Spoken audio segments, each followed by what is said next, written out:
Ilu Nishmas Moshe ben Arav David.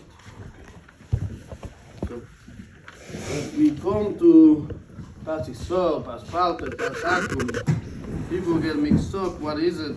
What's Pas Yisroel? What's Pas Palter? What's Pas Akum? And really, there's many shitas rishonim.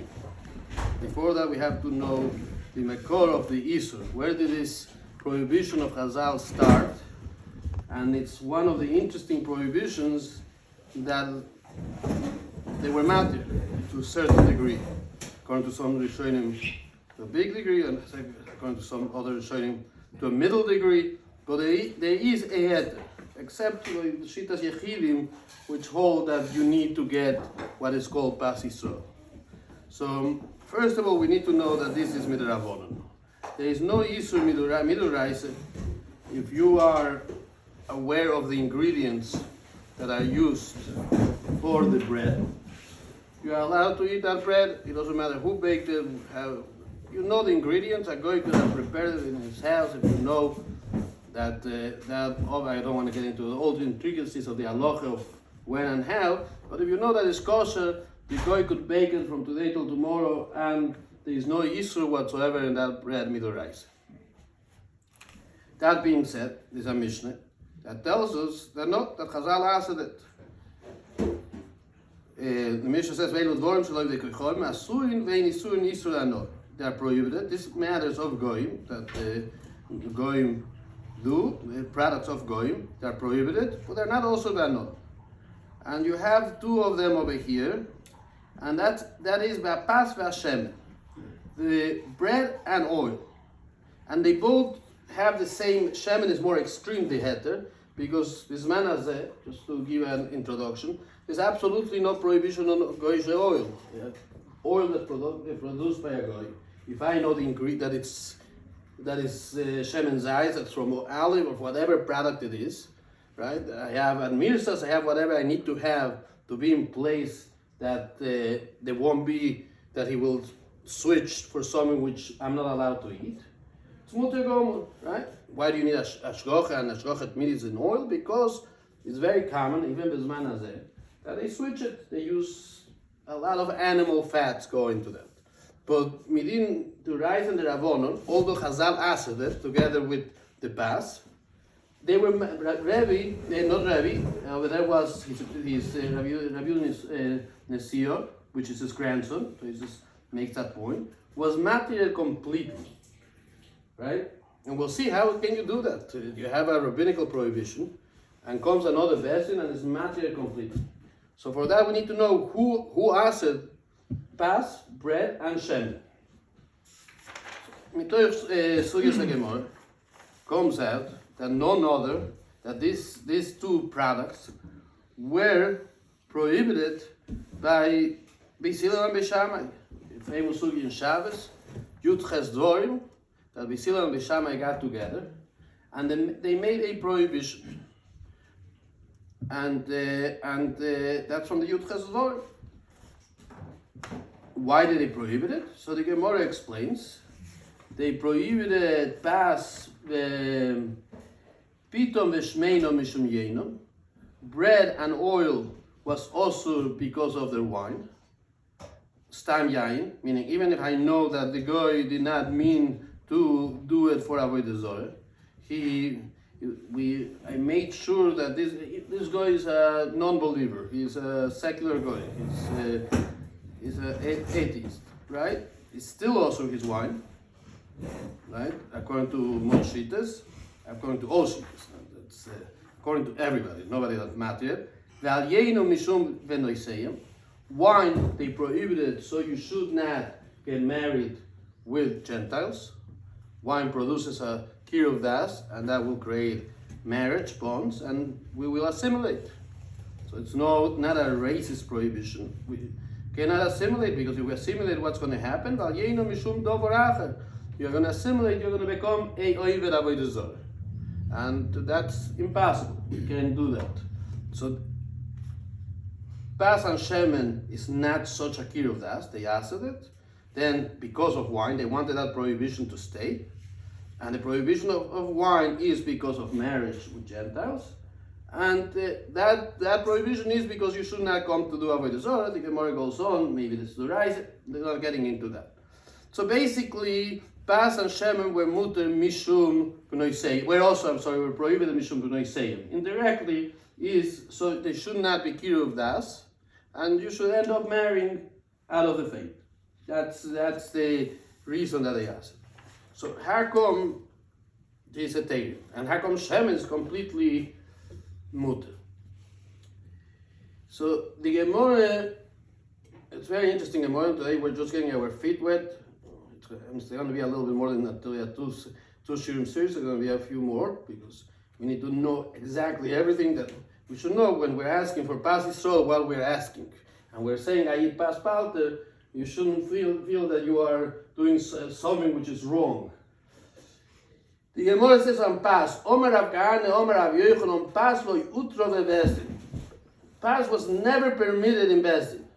So in other words, Rabbi Yochanan said, no, there is a gzeira of Pas. You cannot eat bread which is baked by a Gentile, and soon later on we'll get into a breakdown. What does that mean? But let us take the most extreme case, which it means in a Gentile's house that he did it for his purpose. He did it for the Suda. He brought a Jew to see how he does it. The Jew is not doing anything in his house, and he's baking it, and he's going to serve it by the big Suda.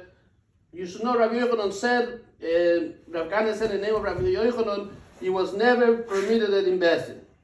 So the Gemara, if Rabbi Yochanan had to say such a statement, Michlal de'ikom an deshori, you could deduct from here that there is somebody that holds his mutter.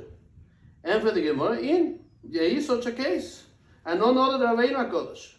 Dechi Rav Dimi Omar, when Rav Dimi came, he said, Pa machas yotzo rivi, the Rabbi went out to the field.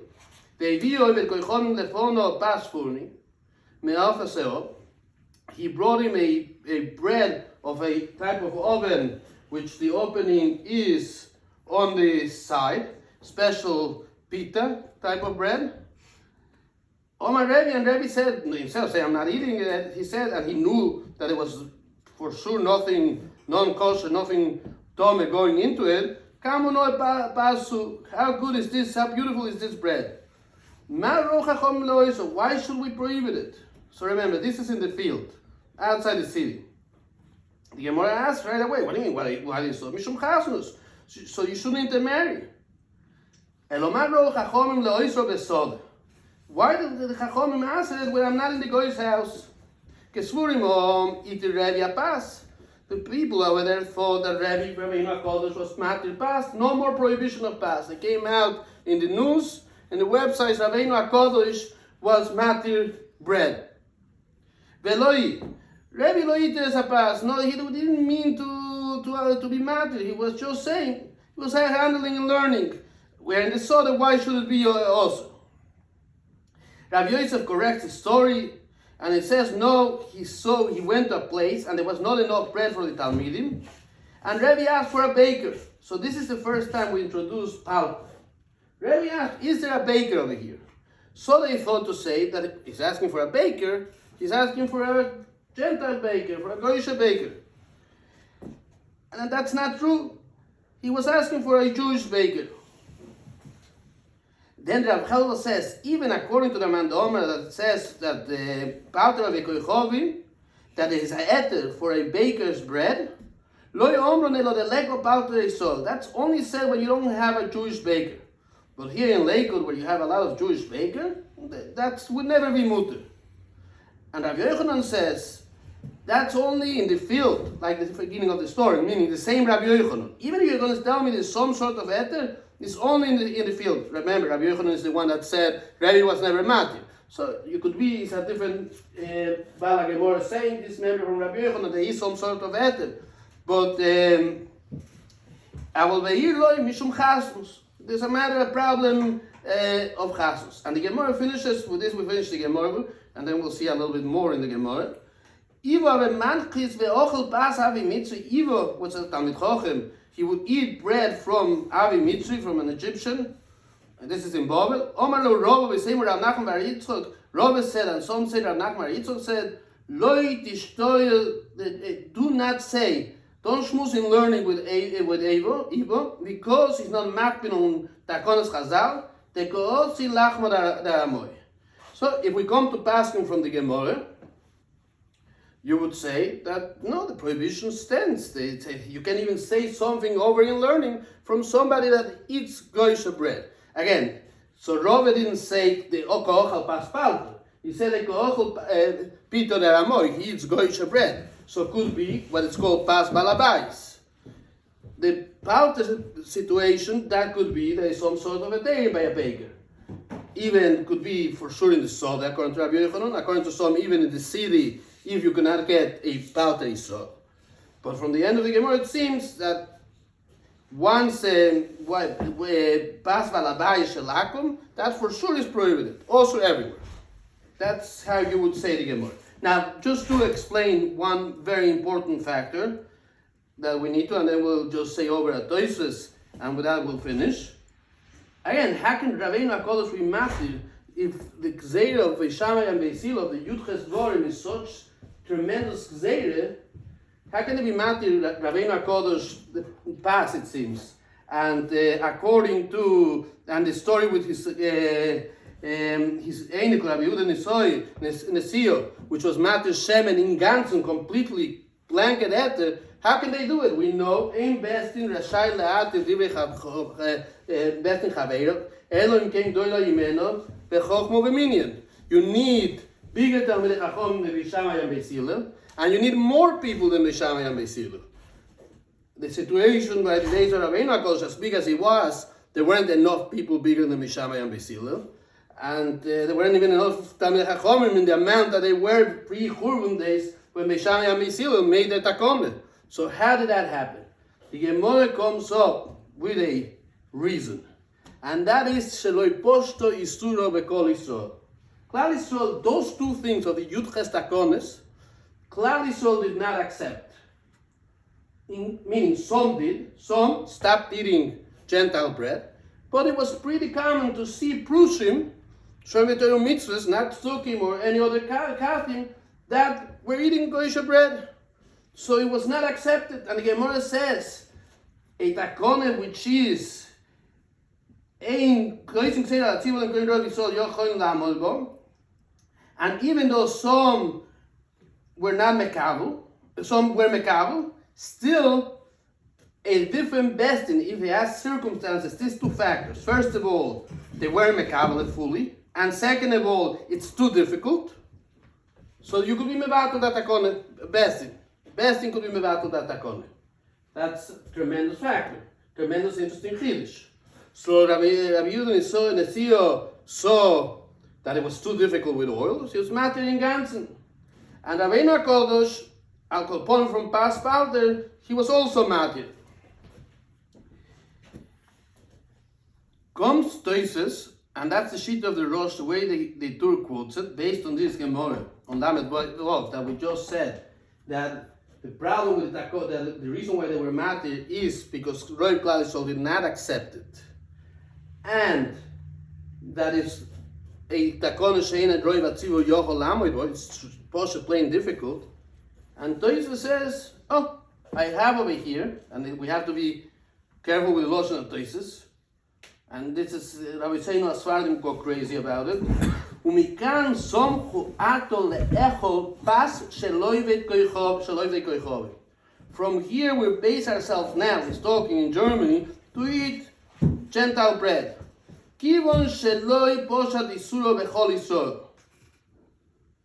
Plus, we have to be soymech on Rav Shimon Gamliel, that's from Rabbi Elazar Bar Tzodok, and goyim gzeira latzibur lo imkein roi vatzibur yecholim la'amud. And even more I have. They wanted to be matir bread, but they didn't let them because they would say that this is a fakality bestin, that's just being matir things. He doesn't care which bestin was it. There was a bestin that was matir. And I also have a Yerushalmi. The Yerushalmi says befeirush here and in Shabbos pass on the all of itiru. But that should be past Palter. So the Rosh, the way it's quoted and understood by his son Rabbi Yaakov al Turim in Tur, so Toises was matir. I was saying about Toises holds. It's a blanket etter. Once we got to this Gemara, that it was a takone, Sheloi Niskal Roiv Klali. So this is this Gemara. The Gemara over here that we said this story with Rabbi, that's that Gemara. Toises is not going with this Gemara. Toises is going with the Gemara Lamed Vav Amud Aleph. And Toises holds once is a takone, She'ein Roiv Atzivur Yochol Lamoid Bo, and it wasn't Niskal Roiv Klali. So the takon is not valid if baby was matir. How did Rabbi learn of Yunasir? What? How did Rabbi that was attacking Eva so strongly learn of Yunasir? We'll get to that in the. It's obvious that Tosis is learning it's a machloikas gemara. It's a machloikas asugis. So how did Rabbi answer this kasha of how did Yunasir able to be vatal takana? Could be that they were arguing in the facts. Rabbi held that Yunasir was never vatal takana oil. That could be, or could be he held that he did it wrongly. He was an Amayr. He could argue with that Amayr. He said, now we don't have a story with Rabbi Yehuda Nasi and Rabbi. Rabbi Yehuda Nasi is before Rabbi, it's contemporary of Rabbi, because Rabbi Yehuda Nasi is the shaman. So it's very possible. It's very possible that it's machloikas asugis. I'm just trying to not get so much into the nitty gritty, but so it seems. It's definitely in terms of machloikas asugis, and he's passing like the Gemara Lamed Vav, and being matir pas Akum. According to Tosis Shulchan Aruch, there is no such concept as pas Palter. There are two concepts: pas Yisroel or pas Akum. And once you hold pas Akum is mutter, you have a friend a goy, a Gentile. You make sure that it's kosher in his house, and you're allowed to eat it. And he says, listen, there is people who are chamakir in pas Yisroel. They don't want to eat pas Akum. They want to hold on to the takona. We have the same idea in takona says these different things. Says they don't have to be such so machmir. You could eat together imisheino niza v'karo achas. You could eat in the same plate. Even though you're tasting the pasover with koichovim. There's no chumre of taruvis over here. It's the same concept. We bring different concepts. Therefore, calls man that is not ben, says Tosis, there's no Indian to be makbid. So if you have the bread mixed into something that is pas akum mamish, pas balabais, it seems, the way the two express it, muter gom. So that's how Rabbi Yisroel Tosis learns the sugya, and that's how it's codified in the Tur B'Shem de Rosh. And it's a tremendous school. What we're going to leave out, with this we'll finish, is this something that we could rely on? Is this something that actually Klal Yisrael did? They definitely did it in the days of Tosis, because he's telling you, he's coming, Mikoyach, the Maisa, he's being matchstick what people were doing. He's not telling you, Mikoyach, the Gemara, go do it. So people were doing it, and he's telling you it's not incorrect. Is there another way to understand Tosis? Pasul. But then next shlav in Yad Hashem on Sunday will be to see how Rabbi Yisroel Asfadim learned the sugya, and even to see the more chomudik shitas, and then we'll try to compile everything. Again, very important to know that's only when you know, even if we would go like this, only that you know that it's completely kosher.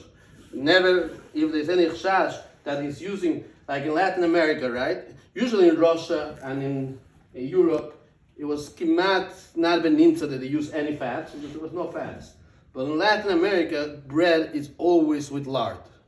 So it's very problematic to be just soymech. Oh, Tosis says, lard is across the board, that even makes a tremendous problem to pass Palter.